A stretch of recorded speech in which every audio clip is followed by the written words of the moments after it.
In the heart of the savannah, surrounded by baobab trees and red earth, there lay a small village called Kwale. Life in Kwale was slow, rhythmic, and woven with the sounds of drums, birdsong, and stories passed from mouth to mouth by the elders. Among the thatched roof huts and goat-dotted hills lived a boy named Kofi, born to a humble farmer and a weaver of kente cloth. Kofi was unlike other children. While others played with slingshots and rolled old tires, Kofi asked questions, too many questions. Why does the sun rise from that side? Why do we sell yams but never save any coins? He was often scolded for his curiosity, but his grandmother Nana Essie would always whisper, "That boy's head is full of stars, let him wonder." Every evening, Nana Essie would sit under the moonlight and tell Kofi tales of Anansi the spider, the clever tortoise, and the lion who lost his crown. But Kofi's favorite stories were not of trickery, they were of greatness. Tales of warriors who united clans, of kings who built cities from dust, and of travelers who crossed oceans. Kofi would dream of building something too, not with spears or shields, but with ideas.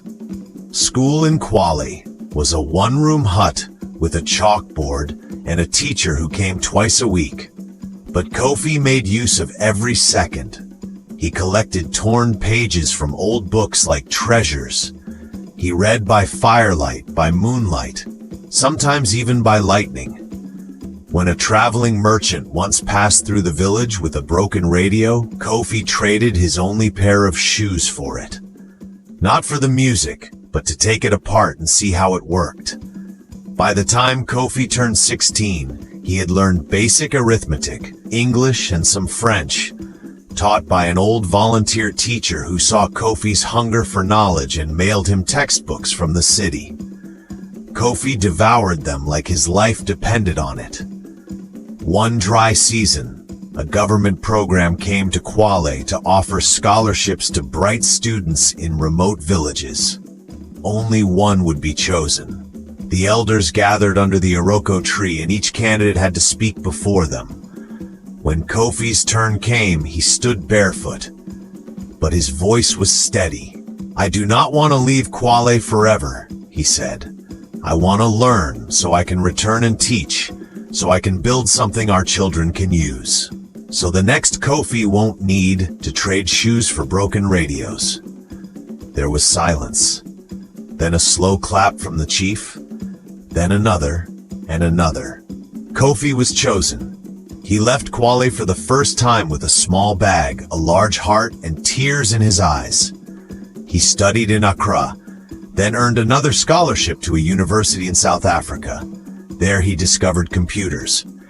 It was as if the stars in his head had finally taken shape. He spent hours in labs, built software from scratch, failed, tried again, and won international coding competitions. After graduation, he was offered jobs in the US, Europe, and Asia. But he chose none. He wanted to build his own company. With a borrowed laptop and a friend's garage in Nairobi, he launched his first tech startup, a mobile banking app designed for farmers in rural Africa. At first, nobody believed in it. Farmers don't use phones, they said. But Kofi remembered Kwale. He remembered how his father once lost all his harvest money because there was no way to save it. He pushed on. Soon, the app took off. Then another one for telemedicine. Then another for education. Within 10 years, his company had branches in 12 African countries and offices in London and New York.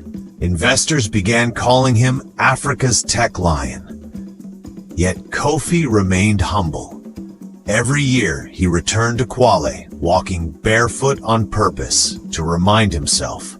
He built a school, brought internet to the village, and established a tech center where children learned coding beside the baobab trees. And when people asked him, "How did you go from a village boy to a global CEO?" he would smile and say, "The journey started when someone believed a barefoot boy's questions were worth answering." And so, the story of Kofi of Kwale became a new kind of folktale. not one of animals or mischief, but one of vision, determination, and return. Because sometimes the stars in a boy's head are not just dreams, they are maps. Now we've come to the end of this story, so what lessons do you derive from this tale? Please drop your comment in the comment box, and if you enjoy this story, please give us a like.